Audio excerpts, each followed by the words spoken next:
Warahmatullahi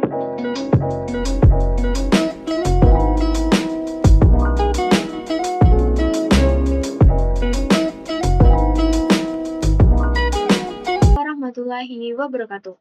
Halo semuanya, kembali lagi dengan saya Nadia Anastasia. Jadi pada video kali ini kita sudah mencapai bab ke-16 yaitu mengenai routing topologi.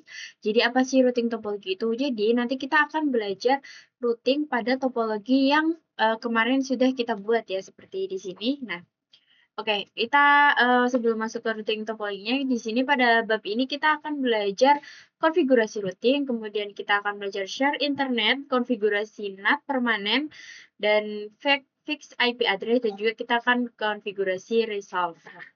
Oke, jadi routing topologi ini ya, ini adalah topologi yang kemarin sudah saya buat atau kita belajar ya. Nah, pada defaultnya ini setiap server itu memiliki IP yang berbeda, maka tidak bisa saling berkomunikasi. Nah, di routing ini kita akan belajar agar semua virtual machine ini itu saling berkomunikasi. Namun dia kan misal di server sini, server Ubuntu dan juga server Debian dia bisa saling komunikasi karena dia masuk ke satu network ya, masih dalam satu network. Tapi bagaimana caranya? Dengan kita akan berhubung ke klien. Oke, teman-teman bisa langsung saja buka pada Debian-nya. Untuk memastikan ya di sini saya masuki servernya ya, yaitu 192 titik 10.10 titik 10.10.10.2 ya. Saya akan ping ke Debian. Dia tidak bisa. Maka dari itu kita akan belajar routing topologi pada video kali ini. Oke, teman-teman bisa langsung saja buka pada VirtualBox-nya, kemudian teman-teman masuk ke router. Oke, di sini saya login terlebih dahulu. Kemudian kita bisa masuk ke halaman root terlebih dahulu ya. Kemudian masukkan passwordnya. Oke, kita bisa melakukan perintah nano /etc/sysctl.conf. Oke, ini kita akan belajar menghapus forwarding IP4 ya. Nah, ini net IP4-nya itu masih di dalam komen. Maka dari itu, setiap virtual machine itu tidak bisa saling berkomunikasi. Oke, kita langsung saja hapus ya.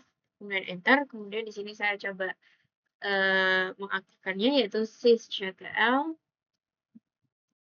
min P. Oke, harusnya dia sudah keluar. Oke, dia sudah keluar ya. Di sini saya akan coba ping melalui klien menggunakan IP pada yang tersebut ya, IP server Debian. Apakah sudah bisa?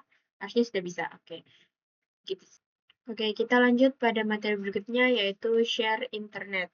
Oke, di sini teman-teman bisa buka pada VirtualBox-nya.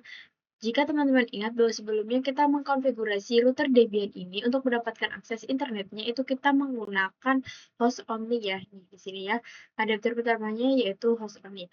Nah, untuk virtual machine ini agar mendapatkan internet atau bisa mengakses Google itu kita bisa pergi ke view network connection ya. Ini berada di control panel. Kemudian di sini saya pilih WiFi. Mengapa WiFi? Karena WiFi ini itu merupakan sumber internet yang nanti akan didapatkan oleh VirtualBox host only ya. Jadi di WiFi ini nanti kita sharing VirtualBox host only. Oke. Kemudian klik ya di sini klik properties. Kemudian sharing, kemudian allow-nya jangan lupa di checklist, kemudian pilih VirtualBox host only, kemudian oke. Nah, jika teman-teman ingat bahwa topologi tersebut kita akan mengkonfigurasi pada host only-nya, maaf di sini ya, maaf, host OS-nya itu 192.168.56.1. Bagaimana caranya? Itu bisa, kita teman-teman bisa juga sudah di-share, kita bisa ke VirtualBox only, kemudian properties, kemudian di sini kita pilih Internet Protocol version 4. Di sini kita ubah 192.168.37 jadi 56.1. Kemudian oke, kemudian oke. Nah, teman-teman bisa cek pada router DB-nya. Seharusnya harus bisa ping 8.8.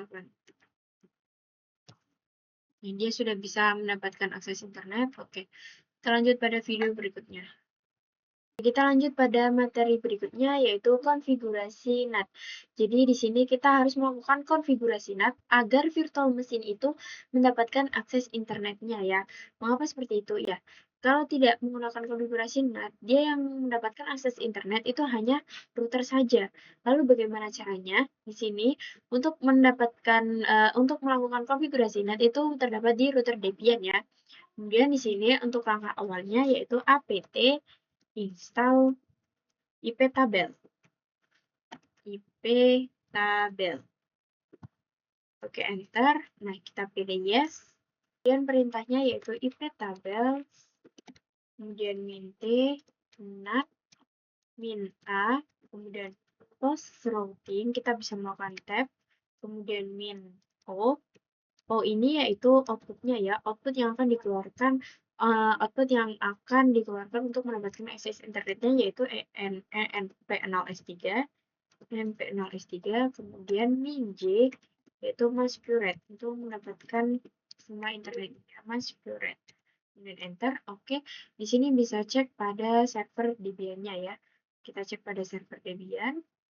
Seharusnya sudah mendapatkan akses ping 8.8. Kemudian enter. Oke, dia juga sudah bisa. Kita cek pada dia sudah bisa. Oke, kita lanjut pada materi berikutnya.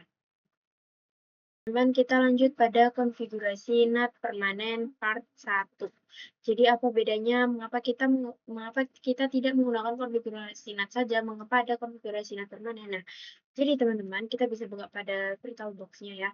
Nah, ketika teman-teman menggunakan menggunakan konfigurasi NAT saja, dia ketika router Debian ini mati atau sedang reboot ataupun shutdown, kemudian teman-teman login kembali, itu dia tidak akan mendapatkan akses maaf, bukan akses internet. Berarti dia virtual mesin yang kliennya tuh dia tidak bisa mendapatkan internet. Mengapa? Karena IP tables atau konfigurasi NAT itu belum secara permanen. Lalu bagaimana caranya kita untuk mempermanenkan? Nah, di sini saya sudah tulis ya. Kita bisa melakukan untuk awalnya kita harus membuat sebuah direktori terlebih dahulu ya, karena untuk mempermanenkan itu saya akan mempermanenkan di direktori iptables, tapi karena di sini kita belum membuat direktori iptables, di sini kita harus membuat terlebih dahulu mkdir mkdir etc iptables. Oke, kemudian kita enter. Nah, di sini saya sudah sudah membuat catatan yaitu iptables min save, kemudian tanda panah ya, yaitu kita mengarahkan ke direktori iptables. Kemudian di sini terdapat rule 4 itu untuk menambahkan iptables permanen. Oke, kita langsung saja iptables min save, kemudian spasi tanda lebih dari, jangan lupa, kemudian /etc/ di sini ya, di sini bisa /etc/iptables, kemudian rule 4 ya, rule 4 rule.v, kemudian enter. Oke, dia sudah ya. Nah, di sini saya coba ping 88 ke klien atau ke server saja ya, ping 8.8. Nah, dia bisa. Jadi segitu saja, kita lanjut pada video berikutnya atau konfigurasi NAT permanen part 2 ya. Jadi pada NAT permanen 1 ini kita sudah mengkonfigurasi NAT secara permanen, namun kita belum mengaktifkannya. Jadi ketika teman-teman shutdown atau routernya tuh sudah mati, sudah off, dia belum tentu bisa mengkonfigurasi NAT ini secara permanen atau belum aktif ya. Lalu bagaimana cara mengaktifkannya? Oke, di sini saya sudah catat ya di sini. Oke. Jadi kita harus menginstal apt install iptables persistent. Oke. Di sini itu mengarahkan ke iptables misalnya yang di sini ya, iptables 4. Kemudian di sini saya coba buka Debian routernya. Oke. Untuk menginstal iptables persistent itu teman-teman bisa cek ke source list terlebih dahulu yaitu nano/etc/apt/sources/list kemudian enter. Oke, di sini karena belum ada, di sini saya akan menambahkan sebuah direktorinya. Booster main contrib non free. Oke, kita langsung saja apt update. Oke, kita melakukan perintah apt install iptables Min persistent. Kemudian enter. Oke, di sini kita pilih yes.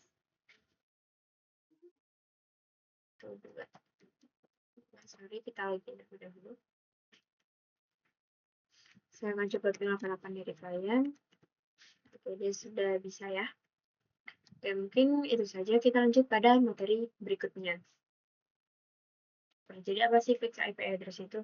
Nah, di sini ya, jika teman-teman lihat, apabila router ini mati atau shutdown, kemudian teman-teman coba login kembali, itu IP di sini tuh tidak aktif atau harus melakukan perintah if up ya untuk memunculkan IP NP0S3 dan juga NP0S8. Nah, lalu bagaimana caranya agar mendapatkan IP yang fix atau dia tidak berubah-ubah atau tidak perlu menggunakan perintah if up ya. Di sini bisa teman-teman router Debian ya. Di sini saya clear terlebih dahulu. Oke, di sini teman bisa buka ke Nano ETC Network Interface. Oke, untuk di sini kan awalnya yaitu auto hotbook ya. Di sini bisa ubah yaitu auto NP0S3 dan juga NPS08 juga diubah. Kemudian auto MP09 juga diberubahkan ya. Oke, kita lakukan juga pada servernya yaitu nano /etc/network/interface. Kemudian di sini alamat hotbooknya kita bisa ubah menjadi auto NP0S3 nanti diterapkan untuk berkomunikasinya. Oke, dia masih bisa. Kemudian di sini saya akan coba ping gateway-nya yaitu ping 10.10.10.1. Oke, dia juga bisa. Oke, segitu saja ya. Kita lanjut pada materi berikutnya. Kita melakukan Oke teman-teman, kita lanjut pada materi berikutnya yaitu konfigurasi resolver. Jadi apa sih konfigurasi resolver itu? Jadi konfigurasi resolver ini itu dia akan mendapatkan internet Google ya. Jadi ping 88 ini itu belum tentu bisa ping ke Google atau bisa berkomunikasi dengan Google. Oke, di sini kita coba cek saja pada server Debian-nya ya.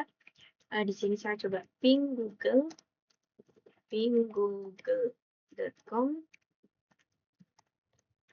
Oh, dia sudah bisa. Mengapa sudah bisa? Karena sebelumnya saya sudah mengkonfigurasi resolver ya, yaitu nano/etc/resolve.conf.